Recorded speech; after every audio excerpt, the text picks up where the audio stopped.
Bismillahirrahmanirrahim. Assalamu alaikum.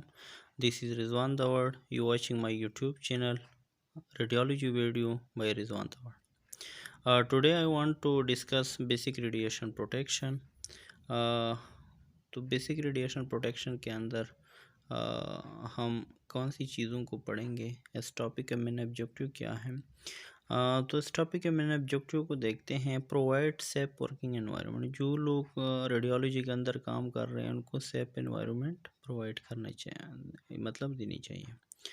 Promote knowledge about radiation risk. जी, जो मौजूदा नॉलेज है रेडिएशन के बारे में इसको प्रमोट करना चाहिए। जो अनसेफ प्रैक्टिसेस हो रही है मार्केट के अंदर, इनको मिनिमाइज़ करनी चाहिए, कम करना चाहिए। रेडिएशन रिस्क जो है इसको कंट्रोल करना चाहिए। जो ऑलरेडी रेडिएशन प्रोटेक्शन प्रोग्राम्स वगैरह हैं इनकी क्वालिटी को इम्प्रूव करना चाहिए। अवेयरनेस के बारे, जो रेडिएशन प्रोटेक्शन है इसके बारे में अवेयरनेस फैलानी चाहिए, यानी अवेयरनेस लेके आनी चाहिए। तो सबसे पहले रेडिएशन क्या है? The transfer of energy, emission and propagation. Actually radiation क्या है? Simple word, the transfer of energy. कोई भी चीज़ जो एनर्जी उसे ट्रांसफ़र हो रही है तो उसको हम रेडिएशन कहते हैं। Many type of radiation, harmless ionizing radiation can injury humans. जी, रेडिएशन जो है इनके डिफरेंट टाइप्स हैं, कुछ हार्मलेस है, कुछ हार्मफुल है। तो एक्चुअली रेडिएशन को हम टू मेन कैटेगरीज में डिवाइडेड करते हैं, natural radiation and man made radiation. तो भी नेचुरल रेडिएशन जो है उसको मज़ीद हम चार कैटेगरी में डिवाइडेड करते हैं। Cosmic rays. एक्चुअली कॉस्मिक रे वो रेडिएशन है जो सन एंड स्टार से रेज इमिट होते हैं। टेरेस्ट्रियल रेडिएशन एक्चुअली जो डिज़र्ट वगैरह में होते हैं, जो ज़मीन के नीचे हमारे पास यूरेनियम होते हैं, थोरियम होते हैं, उस टाइप के जो रेडियो एक्टिव मटेरियल है वो टेरेस्ट्रियल या डिज़र्ट के अंदर जो आते हैं तो उसको हम टेरेस्ट्रियल रेडिएशन कहते हैं। रेडियो न्यूक्लाइड, जो इंटरनली डिपॉजिट रेडियो न्यूक्लाइड्स होते हैं, एक्चुअली पोटाशियम को ले लें तो इसमें आते हैं। रेडॉन जो है ये largest source of natural radiation है। ये गैस फॉर्म में होते हैं, रेडियो एक्टिव गैसेस।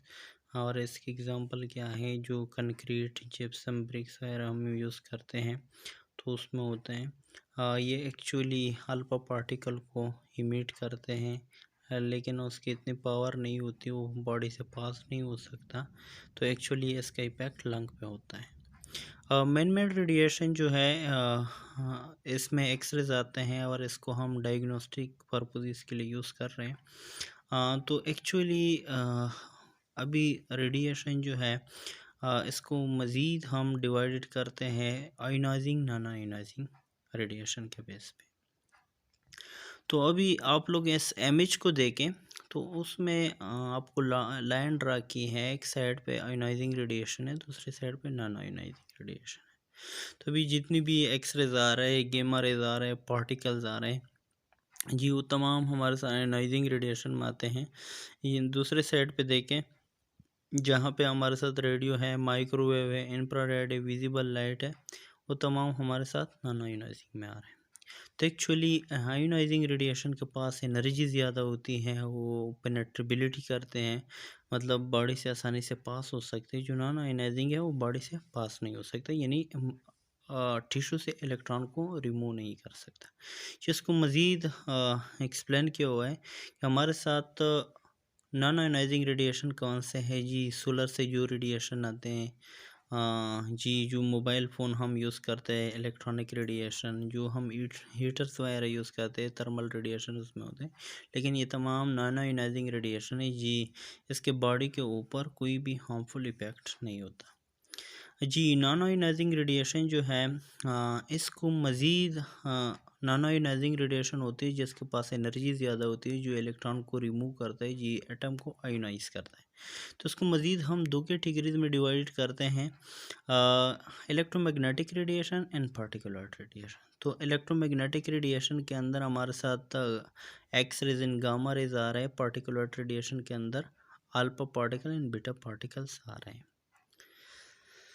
हाँ जी, आप इस इमेज को देख के वेयर वी लिव, जी हम कहाँ पे रहते हैं, तो आप लोग इस इमेज को देख के, हाँ जी, आप लोगों को फैक्ट्रीज नज़र आती है, चांद और सितारे नज़र आते हैं, आसमान नज़र आते हैं जी, घर नज़र आते हैं। तो उस तमाम चीज़ों में आप लोगों ने देखा कि जी सीमेंट्स जो है, कंक्रीट जो है, इसके अंदर भी रेडिएशन है, स्टार और चांद भी करते। तो इसका मतलब है कि जहाँ पे भी ऐसी कोई भी जगह नहीं है जहाँ पे रेडिएशन ना हो। तो रेडिएशन हर जगह पे होती है, लेकिन रेडिएशन को फिर मज़ीद यह है कि जानने के लिए इसको डिवाइड किया है कि कौन सा हार्मफुल रेडिएशन है, कौन सा हार्मलेस है। जी, रेडियो एक्टिव सोर्सेज देखे कि रेडिएशन कौन सी चीज़ों में होती है। मज़ीद ये इमेज हमें मज़ीद बता रहा है कि एक्चुअली चांस और तारे से जो कॉस्मिक रेज आते हैं, या रेडान जो है, ठीक है, गैस है, रेडियो एक्टिव गैस है जी, जो ह्यूमन बींग्स इसके दरमियान में मतलब इसके से भी रेडिएशन क्रिएट होते हैं जी। न्यूक्लियर पावर को देखे जी, कुछ फूड और ड्रिंक वगैरह हम लेते हैं, उसमें भी रेडियो एक्टिव मटेरियल होते हैं जी। टेरेस्ट्रियल रेडिएशन के अंदर हमारे साथ जो डिजर्ट वगैरह है जी, उसमें भी हमारे पास रेडिएशन होते हैं। ये जो रेडियो एक्टिव वेस्ट होता है उसके अंदर भी होते हैं। फिर अभी इस रेडिएशन के जी असरात भी होंगे। तो सपोज़ अगर हम इसको यूज़ कर रहे हैं इनाइजिंग रेडिएशन को, तो इसके बॉडी के ऊपर असरात होंगे। तो अभी एक्सटर्नल एक्सपोजर को देखें, इमेज नंबर फर्स्ट को देखें, injuries to back and arm from multiple prolong fluoroscopy. जी, ये फ्लोरोस्कोपी का प्रोसीजर है जो जो बहुत ज़्यादा टाइम के लिए हो जाए, प्रोलॉन्ग्ड हो जाए, तो इसकी वजह से फिर इंजरीज वगैरह हो सकती है जो एक्सटर्नल एक्सपोजर में आते हैं। या सपोज़ हाँ, आप एक्सरसाइज वगैरह कर रहे हैं, अपने हाथ को रेस्टिंग के लिए जी एक्सरे ट्यूब पे रखते हैं जी। तो एक्सरे ट्यूब के अंदर आप लोगों ने को पता होगा कि एक्सरे ट्यूब के अंदर 1% एक्सरेज बनते हैं, 99% हमारे साथ हीट प्रोडक्शन होती है। तो एक्चुअली इससे हमारे साथ टिश्यू डैमेज हो सकता है। अच्छा, इंटरनल एक्सपोजर को देखें, ये आप लोगों को जी, ये अलेक्जेंडर रशियन स्पाई था जी, इनको पोलिनियम जो है, ये रेडियो एक्टिव मटीरियल ये पिलाया गया, तो इसकी वजह से इनको मेलिग्नेंसी इंड्यूस हो गई, इनका डेथ हो गया। तो एक्चुअली ये इंटरनल रेडिएशन है। जी, ये इमेज जो है, व्हाट रेडिएशन कैन डू, जी रेडिएशन क्या कर सकता है। तो एक्चुअली ये नहीं है कि आप लोगों ने एक्सटर्नल एक्सपोजर देखे, इंटरनल के ये इनका बॉडी के ऊपर या इनके हार्मफुल इफेक्ट है। तो इसके यूज़फुल इफेक्ट भी है, क्योंकि रेडिएशन के थ्रू हम डिजीज़ को ट्रीट करते हैं जी, हाँ, डिजीज़ को फाइंड आउट करते हैं। तो इनको हम डायग्नोस्टिक एंड थेरेप्यूटिक दोनों पर्पसेस के लिए यूज़ कर सकते हैं, ठीक है। अच्छा, तो इस यहाँ पे क्या है, it can bring a smile on the face of all people of all ages. तो हम जी, हाँ, तो रेडिएशन जी, हाँ, लोगों के चेहरों पे स्माइल लेके आ सकते हैं, वो किसी भी एज के हों जी। तो how to protect an individual for radiation, हम रेडिएशन से लोगों को कैसे बचा सकते हैं। तो आप लोगों को ये इमेज नज़र आ रहा है, तो इसका मतलब यह है कि यहाँ पे रेडिएशन के अंदर हमने प्रॉपर कोलिमेशन होनी चाहिए जी, प्रॉपर वहाँ पे प्रोटेक्शन होनी चाहिए जी। वहाँ पे जो रेडिएशन कलर है, ब्रेन है, गोनेडल शीट्स हैं, ठीक है, वो यूज़ होना चाहिए। जहाँ पे हमने इमेज लेने, सपोज इस डॉग का अगर हम जी हेड का एक्सरेज हो रहे हैं, तो एक्चुअली यहाँ पे जी जो ह्यूमन बॉडी है इसको भी एक्सपोज किया है, साथ में डॉग को भी एक्सपोज की है, ठीक है। तो हमारा एक्सपोज जो है वो स्पेसिफिक होना चाहिए, रीजन ऑफ इंटरेस्ट के मुताबिक होने चाहिए, प्रॉपर कोलिमेशन होनी चाहिए, प्रॉपर एक्सपोजर सिलेक्शन होनी चाहिए। तो एक्सपोजर सिलेक्शन के अंदर GQVP MAS का यानी प्रॉपर सिलेक्शन होना चाहिए।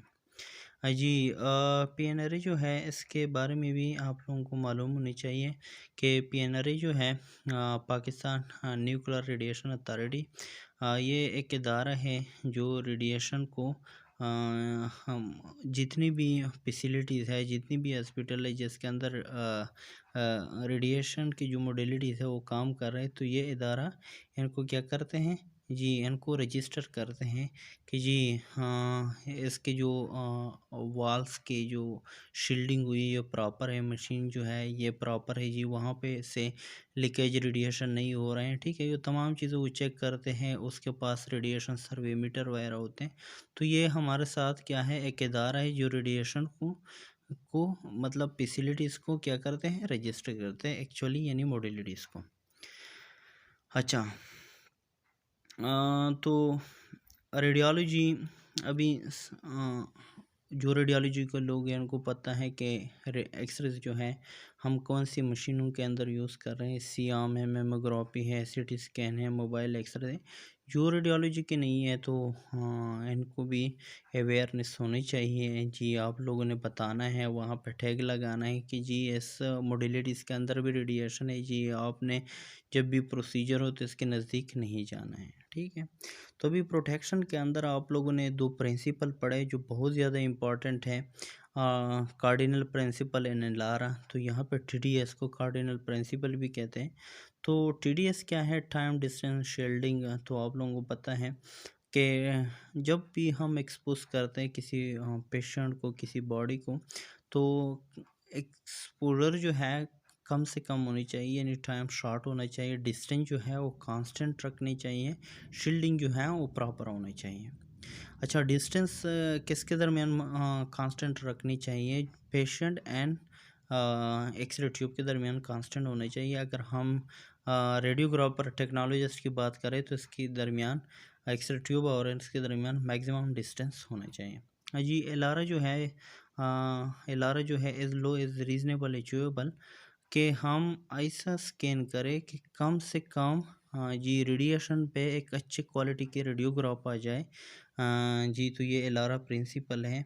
तो इसका भी मतलब यह है कि हम कोशिश करें कि रेडिएशन कम से कम हो और क्वालिटी अच्छी आ जाए। जी, मिनिमाइजिंग एक्सपोजर यानी एक्चुअली टाइम को हमने शॉर्ट रखना है। तो minimizing the amount of time spend near sources of radiation. जी, जहाँ पे भी अगर आप कहाँ पे काम कर रहे हो वहाँ पे रेडिएशन सोर्सेज है जी, तो कम टाइम गुजारना चाहिए, या जो आप एक्सपोज दे रहे हैं तो शॉर्ट टाइम के लिए देने चाहिए। जी, minimize exposure by maximum distance. जी, तो ये भी कर सकते हैं कि, लेकिन ये स्पेसिफिक रेडियोलॉजिस्ट टेक्नोलॉजिस्ट रेडियोग्राफर के लिए है कि हमने अगर एक्सपोज करना है तो जो हेल्थ वर्कर है वो वहाँ से जितना मैक्सिमम डिस्टेंस इख्तियार करें तो इसके लिए अच्छा होगा।